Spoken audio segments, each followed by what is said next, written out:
কুষ্টিয়ায় পরিবহন শ্রমিকদের ডাকা বাস ধর্মঘট চলছে। ধর্মঘটের কারণে কুষ্টিয়া থেকে বিভিন্ন রুটে বাস চলাচল বন্ধ থাকায় যাত্রীরা পড়েছেন বিপাকে। বাস ধর্মঘটের খবর জানাতে কুষ্টিয়া শহরের মজুমপুর থেকে সরাসরি যুক্ত হচ্ছেন প্রতিনিধি শরীফুল ইসলাম। শরীফ, কি কারণে শ্রমিকরা পরিবহন ধর্মঘট ডেকেছেন? ধন্যবাদ মেহেদী, আপনি যেমনটি বলছিলেন, আসলে ধর্মঘটটা ডেকেছে বাস মিনিবাস মালিক সমিতি। দুটা গ্রুপ আছে এখানে, একটা বাস মিনিবাস মালিক গ্রুপ এবং বাস মিনিবাস মালিক সমিতি।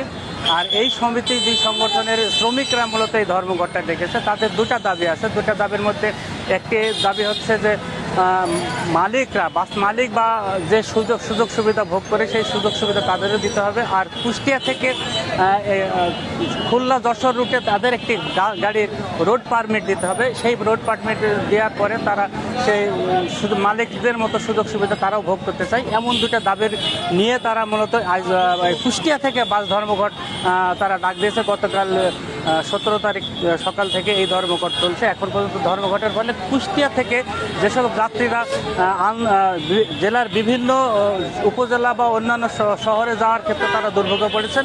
তবে কুষ্টিয়ার বাইরেও যে সকল বাস মালিক সমিতি আছে, বিশেষ করে কুষ্টিয়ার বাইরে ঝিনাইদহ বা রাজবাড়ী বা পাবনা, এইসব রুটের গাড়িগুলো কুষ্টিয়া শহরে ঢুকছে, কিন্তু কুষ্টিয়ার কোনো বাস এইসব রুটে চলাচল করছে না। ফলে কুষ্টিয়ার যে সকল যাত্রী সকল আছে এই রুটে নিয়মিত চলাচল করে তারা এক ধরনের ভোগান্তির মধ্যে পড়েছে। আমি কথা বলেছি কিছুক্ষণ আগে কুষ্টিয়া পরিবহন শ্রমিকের সাধারণ সম্পাদক সভাপতি মাহবুল হক। তিনি জানিয়েছেন আসলে আমাদের দাবিটা যৌক্তিক দাবি। এই দাবিটা নিয়ে দীর্ঘদিন তারা আন্দোলন করে আসছেন।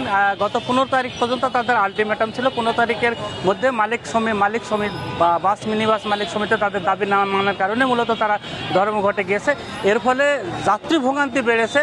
তবে আজ দুপুরে হচ্ছে মালিক সমিতির সাথে জেলা প্রশাসনের শ্রমিক ইউনিয়নের নেতৃবৃন্দ বসার কথা রয়েছে। সেখানে হয়তো সুরাহা হলে এই পরিবহন ধর্মঘট প্রত্যাহার হবে। ফলে জনমনের স্বস্তি ফিরবে, বাস চলাচলে যারা যাত্রী তাদেরও ভোগান্তি কমবে। তো এই ছিল কুষ্টিয়া মজুমপুর থেকে বাস ধর্মঘট নিয়ে সর্বশেষ খবর।